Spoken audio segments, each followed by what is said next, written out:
Good morning, everybody. Welcome to our 17 October meeting of Te Puna Kōrero. I will begin by inviting Taku Parai to lead us in karakia.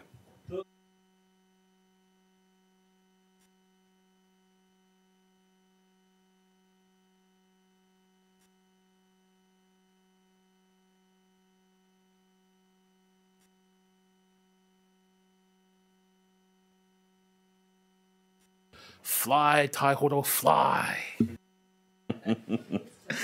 Moving through to apologies, I've got an apology from Councillor Weehapi and I'll note a leave of absence by Councillor Johnson. I will move that. Do I have a seconder? Councillor Hayward. All those in favour? Aye.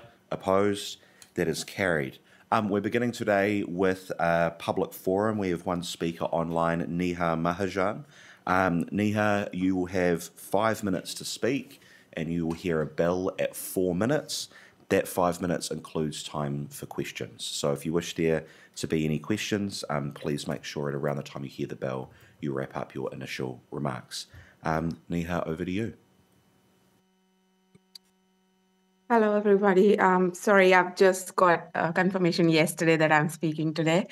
So it's basically raising the ratepayers' experience with getting some important information updated on our profiles. I thought I would ask, maybe I'm not aware of a process that should have started when I, moved away from my house. I was away from my property for almost 2 years. And in that period, I have been calling the council call centers and, emailing the credits team for all my ratepayer obligations and did communicate that I'm not here.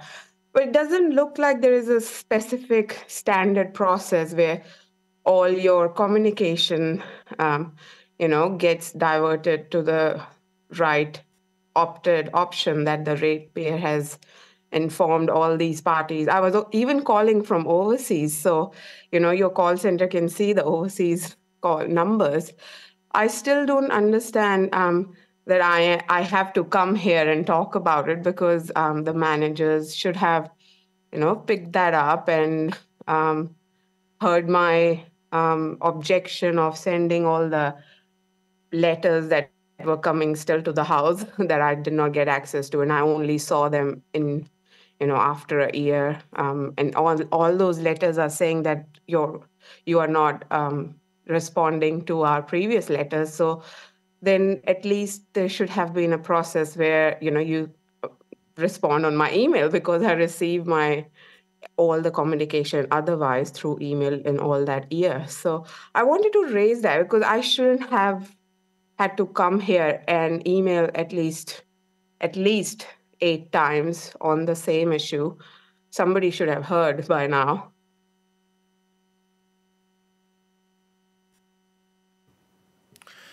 All right, thank you very much, Niha. I'm just looking around the room to see if there are any questions from councillors. There do not appear to be any. So thank you very much. We've heard what you've said, and thank you for coming and speaking today. Okay, thanks. Bye.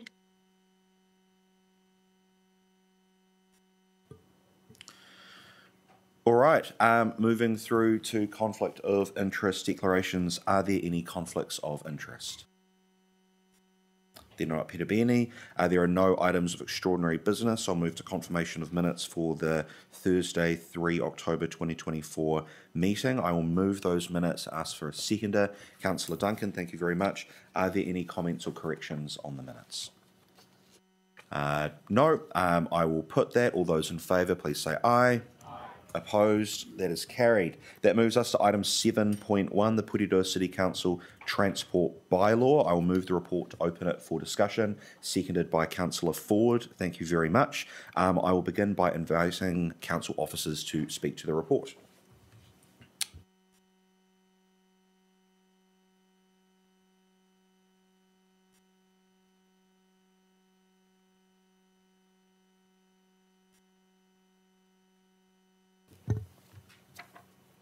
Through the chair, I assume the report is read, and I invite any questions if you may have. Yeah. Well, thank you, Councillor Duncan. Yeah, thanks for the report. It's a nightmare getting parking down around that park.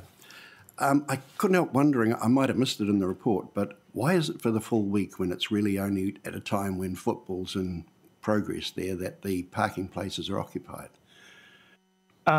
It's just because in the previous instance, we have targeted only the game days and the weekends, that is only Saturday and Sunday. But the signs has proven not conspicuous. And that's the reason we moved to the Broken Arrow line, which is 24/7, which makes it really conspicuous as well. So the neighbourhood are quite happy with that solution? The neighborhood is quite happy with one side of the street, close to 24/7. That's correct, yeah. Fine. Thanks. Councillor Leggett.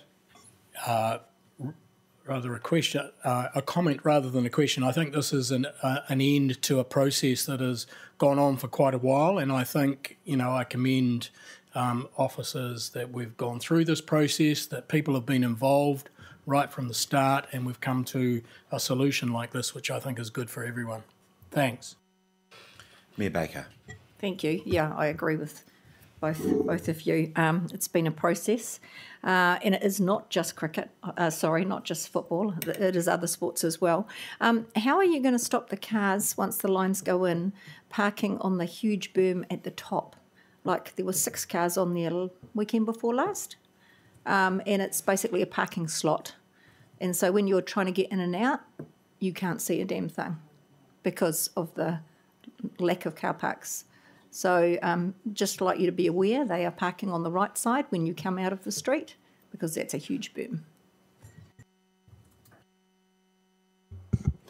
Through you, Chair, I think that comes down to an enforcement issue, and we are recruiting and increasing hours to cover weekends and non-work hour time. So we'll put that one on our list, Mayor Baker. Councillor Hayward. Ata Māori Mātua Upoko, following up from the Mayor's question, with regards to enforcement, is there any deliberate effort being made to utilise those enforcement officers during peak periods like game time, where there is likely to be the added pressure of parking, including on booms, which is illegal? Yeah, so through you, Chair, yes, we're currently working with the events team and the transport team to assess what are the key times and events that we need to ramp up our presence on. So that will be included in that. And right now we've just lost 2 parking officers. So we're recruiting, and as I say, we're changing the job descriptions to cover weekends, out of hours, so we can cover events, etc., more thoroughly. So we won't be able to attend everything, obviously, but we will be increasing our presence to cover more high-impact events. Okay. So just 2 more questions. One, obviously part of this is still a communications issue. The yellow lines set a very clear expectation on any road user who's there, but are we additionally doing any other communications around parking on booms as well? Through you, Chair, I'll pass you on to Hannah in comms, as we're doing some work. I'll leave it to her to answer. Thank you. Through the Chair. Yes, we are doing a campaign at the moment on all the various forms of parking, including booms. You might have seen there was a Facebook story maybe yesterday or the day before. So we've got a series of tiles that highlight all the different infringements, and we launched that recently with the infringement fees going up, so we timed it with that. But yeah, we are doing a push, and also on disability parking. It's a big focus. Cool. Last question. Obviously, because this has been, a process that, from the report, demonstrates an effort by officers to try and balance the feedback from the community and also come up with the least bad option, if I put it that way. Are officers prepared to at least make sure that there's a review, to just again check back in with the community to see whether or not this is meeting their expectations because of the nature of it being such a balancing act between the two solutions that were being proposed. Yes. Thank you. No more questions. Are there any further questions, comments from councillors? Don't appear to be any. Yeah, I'll just say I agree. Seems like it's been a good, thorough process. Lines are better than signs for this sort of stuff. So, very good. All right. I will put the motion. All those in favour, please say aye. Aye.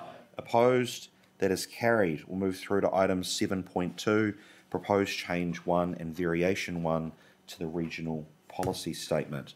I'll move the report to open it for discussion, seconded by Councillor Hayward. Thank you very much. And I will invite council officers to speak to the report.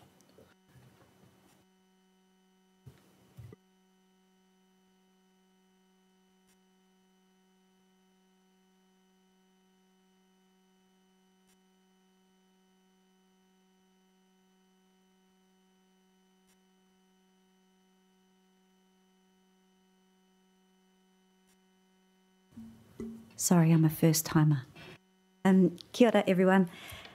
So the Greater Wellington Regional Council has recently made their decisions on RPS, so the Regional Policy Statement Plan Change 1. This is important because our district plan must give effect to what's set out in the Regional Policy Statement. Porirua City Council made a comprehensive submission in 2022 on Plan Change 1. And whilst we do generally support the direction of travel of the RPS and what Plan Change 1's trying to achieve, we continue to have concerns particularly about implementation and how it's going to affect Porirua. And we're certainly not alone. Our other territorial authorities in the region are also going to their councils to discuss whether they should appeal or not. So we are here today to take questions, but also hopefully seek your approval to take this further and appeal to the provisions in the RPS. Happy to take any questions. Thank you very much. We'll start with Councillor Duncan. Yeah, thanks for the report. I'll sort of start with a comment. Good on you for the work that you've done in this. It's fantastic. And I can't believe the stupidity of the Regional Council and what they're actually doing here. It looks like they've not read anything that government is planning with the RMA. And I'm gobsmacked. So I just want to say thanks for the work that you've done, put into this. Yeah. Councillor Hayward. Kia ora no. Thank you again for the report. My concern with regards to an appeal, I think that there are good grounds for an appeal, but the one area where I have the most suspicion, and you'll be able to tease this out, is regards to high density development.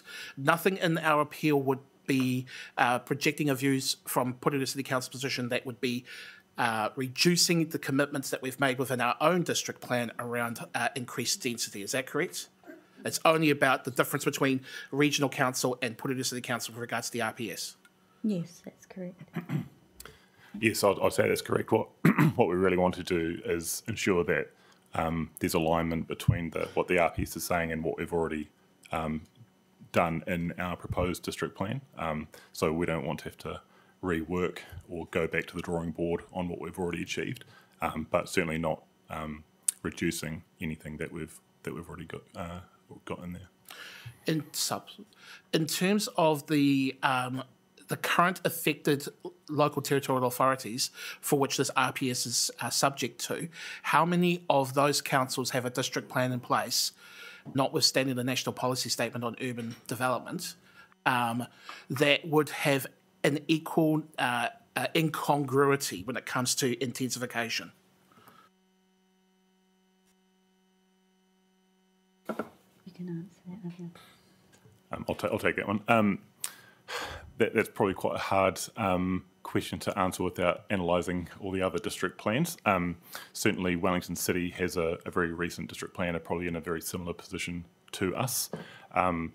Similarly, Kapiti District, their plan isn't so old, but some of the other plans are at different stages to us. Yeah, it's I think that, yeah, Wellington City is certainly in a similar position, and as Vanessa was saying, we're talking with the other councils as to what their positions might be on these provisions as well, and whether they're appealing. So, yeah. One last up. In a similar vein, and this relates obviously to Pukerua Bay with regards to the density issues when it comes to being near a transport hub. Again, I just want to be clear here. Our position is not to dial back from what we have already, traversed down our direction of travel with regards to the district plan. It's merely dealing with the inconsistency between the RPS and our district plan. Yeah, absolutely. That's why we'd like to appeal. I mean, the RPS is taking a blanket approach on these things without taking into account local context, which is important. And it's, yeah. Sorry, there is one bit to this as well. Is there anything in the RPS that would demonstrate a retrenchment? Apologies, a retrenchment of the of less dense development rules from their perspective? I'm trying to make sure that there's no agenda here for not going in and up with regards to densification where there's good reason to do so. Yeah, no, I don't think so. There's certainly nothing that would force us to reduce density from what we've already achieved in our proposed district plan. Okay, that's all. Thanks. Councillor Filo.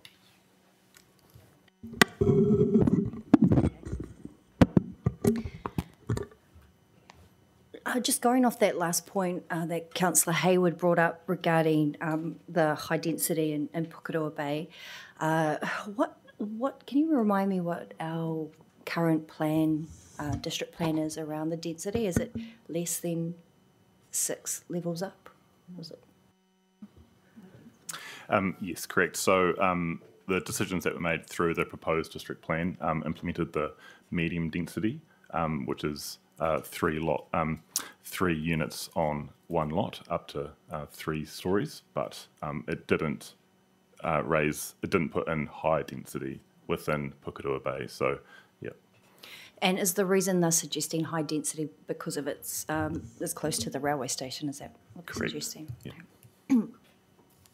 I've just got a few questions of clarification regarding what I'm kind of hoping you can do is give me some tangible examples of the different concerns that have been raised, just to deepen understanding. So, for instance, obviously in the high density one in Pukerua Bay, what would be an example of the issue that you could see happening in with regards to the high density there? Like, yeah. So if we don't appeal, and everyone hear me all right? No. Might need, yeah. Sorry. Unless you just want to answer. I just think if we don't appeal and the provision goes ahead as set out at the moment, how I understand it, and Rory, jump in if I'm wrong, because I'm still quite new to Porirua City Council, is that we would be required to implement high density around Pukerua Station. It's just a requirement. What was your question? Please repeat your question. Yeah, so I'm trying to get some tangible examples. So you could say, is it right beside the train station, we'll have to put in 6 stories and the people there won't like it? Or like what can you just give more context to what the problem is? Yeah, sorry, through the chair. So I think as Vanessa said, yeah, we would be essentially forced to enable up to 6 stories within a walkable catchment of the train station.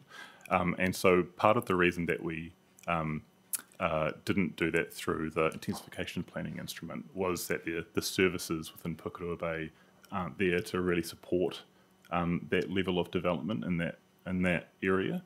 So there's a very small commercial area, and then all the other supporting infrastructure Three Waters schools, etc., wasn't there to support that level of development. So those were, some of the reasons that we didn't introduce the high density development within that area. And then, as Vanessa's saying, with the way the provisions in the RPS are now worded, that would essentially force us to enable up to 6 stories within that walkable catchment. And so if that change would then cost money, is that what Yes. We would have to go through a plan change process, which can be very costly and can be quite litigious as well. So that's we would have to undertake that process to introduce that high density zone around that train station. Is Pukerua Bay the only area that's been identified for the change? So it's within a walkable catchment of a mass rapid transit line, which the Kapiti line is. So within a walkable catchment of the other train stations within Porirua, we've already got either high density or other higher density zones around those walkable catchments. So we've already essentially given effect to that through the intensification planning instrument. But in particular, the Pukerua Bay was the one, that we would be forced to introduce a new high density zone. Okay, thanks. Thank you for clarifying that one. With regards to the natural hazards, which I think is point 14. So I've got 2 questions on this. Does this mean that with regards to our storage tank, would we need to get another resource consent, or is the one that we have sufficient? Through the chair. So the current, I assume you're talking about the wastewater storage tank just near the railway station. So that was undertaken through a designation, so we wouldn't have to get any further resource consents for that. And with regards to examples, I'm just thinking of the new developments or potential new developments that we discussed just around Hagley Street. What would happen to those developments if, with regards to this rupture line, what would be the impacts on new developments for the natural hazard issue that you've raised?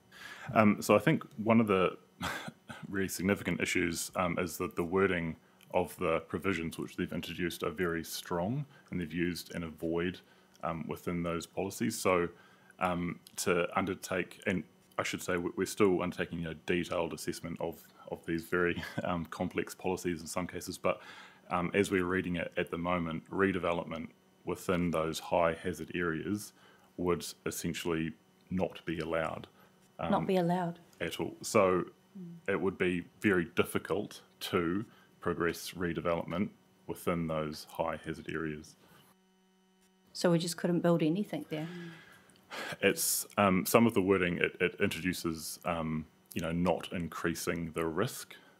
So it would depend on what the existing risk is at the moment as to how you might mitigate that. But it would probably be quite context dependent on where the location is, what the risk is currently, and what would be proposed on the site. But as the policies are written at the moment, it would be very difficult to progress any redevelopment within those high hazard areas. So the resource consent would likely not pass? Yeah, it would be very difficult to say at the moment without anything specific, but it would be, very difficult to get it through the resource consent process. Perhaps through the chair, can I just add some context to that? So what it would mean is at the very least you'd have to notify that resource consent, and when you have to do that, that produces a whole lot of uncertainty for the developer and a whole lot of extra cost around how you can show how you've mitigated. So at the best case scenario is they'd have to fully notify, and that can present a whole lot of challenges for a developer. At worst, they wouldn't be able to even get to that gate. That would simply be you can't demonstrate in any way that building can be built in a way that's safe and meets the natural hazards for the RPS. Whereas our plan does provide a pathway. And so that's the challenge for the resource consent staff, is that have one higher order piece of legislation that says no, that have a second order piece of legislation that says, actually, yes, there's a pathway. And then, therefore, there's a challenge and a whole lot of debate that arises between a developer and a planner around what legislation can sort of trump the other and how that presents a pathway. So I guess the issue is the pathway gets narrower and narrower and more expensive and more uncertain for developers wanting to rebuild or people wanting to do things in the city. And that adds cost, that adds time, and real challenge, of which you often receive complaints about. So I guess what we're trying to do at the front end is get the policies right and aligned so that the development community, builders can get more certainty as they enter into this environment. So at the big picture, that's what we want to try and create, is a more open and clear pathway so people are able to manage their resources to best effect. Okay, Yeah, thank you. thanks for that, Nick. Thank you. I just wanted a little bit of clarity as well around the freshwater, what was it called, the National Freshwater Management. Does that have anything to do at all with wastewater pump stations? Or is that more stormwater? You just answer it. I think it's potentially, everything. So it's probably mostly to do with stormwater. The impact on us would probably mostly to do with stormwater. But yeah, if there's anything going into freshwater environment, then the provisions within the RPS could impact on that. Okay, cool. All right, thanks. All right, next I've got Councillor Leggett and then Mayor Baker. I'm completely in support of us doing whatever we need to do in this. I think it's a ridiculous thing by the regional council, which will impact growth in the Greater Wellington area if it comes into being. Anyway, that aside, you've intimated that we are talking to other councils, Wellington, the Hut. Are we actually talking to them, and are we going to coordinate? We're going to have individual responses, but we are coordinating the direction of those. Yes. Yes, at officer level. So, the other we are first and ahead of the process so far. So, out of all the councils, we're probably coming to council and committee first, rather than compared to all the other authorities. We got onto this pretty quick, our analysis, so we were in a position to come to council earlier than some of our counterparts. But certainly at an officer level, we are talking, we are sharing notes, and what I'm hearing at the moment is that all the officers are going to their respective councils to, same as what we're doing here today, ask whether we can appeal or not, and recommending. Some of them are actually at the position where they say we will be recommending that the council appeals. So yes, we are working with them. Our submission on the change one was quite comprehensive, so we're in a very good position to appeal on many matters. Other councils might be a bit more limited on what they can appeal on because they maybe didn't cover off those points in the initial submission, but that doesn't mean that they can join our submission as a Section 274 party. It's all getting a bit technical now, but just to add support to the mediations around and the discussion around the table, I guess. So. Okay, no, that's fine. Thank you very much. I'm slightly buoyed by that in terms of the process. In terms of the outcome, well, that remains to be seen, but we've got a good head start, so thank you. Mayor Baker. Thank you. Sorry. Fully support it. We heard loud and clear from the Pukerua Bay community, and that's why we did our long-term plan as we did. We do not want high-rises up there, and nor do they. This is the regional council not knowing what's going on at a local level and being bullies across the region and stopping development. They only want it in set areas. Really unimpressed with what they're doing, and they are trying to enforce changes over the whole region that are not acceptable. So please push back as hard as you can. Thank you, Mayor Baker. Any further questions, comments from councillors? Councillor Duncan. Yeah, just one last comment. I can't believe that they could get this so wrong, the regional council, and I suggest maybe that Simeon Brown has a look at them as well. Thank you, Councillor Duncan. Yeah, probably, I guess I would just add in particular really concerned at around point 14 around natural hazards and the potential absurdities of being prevented from improving buildings where we may want to do that, that would actually potentially make things safer.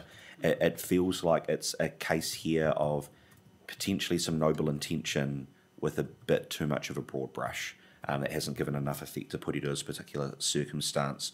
And I just wanted to touch on as well the point made by Mayor Baker around relitigating issues that have already recently been resolved. I think we went through a really robust process across our district plan, and there's some very good reasons why in a development market where there is limited capacity for developing high-density housing in Purirua, we want that high-density housing to be appearing in the right places. And if you're getting a situation where it's happening in Pukerua Bay and not other places, then that's not going to be helping anyone.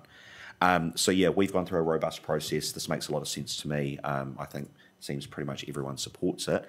With no further questions, I'm going to go ahead and put the motion. All those in favour, please say aye. Aye. Opposed? That is carried. Thank you very much, officers. That brings us to the end of our business for Te Puna Kōrero. I will note that we're moving into a workshop. Closing karakia will be done at the end of the workshop. So I will close this meeting at 9:01 a.m.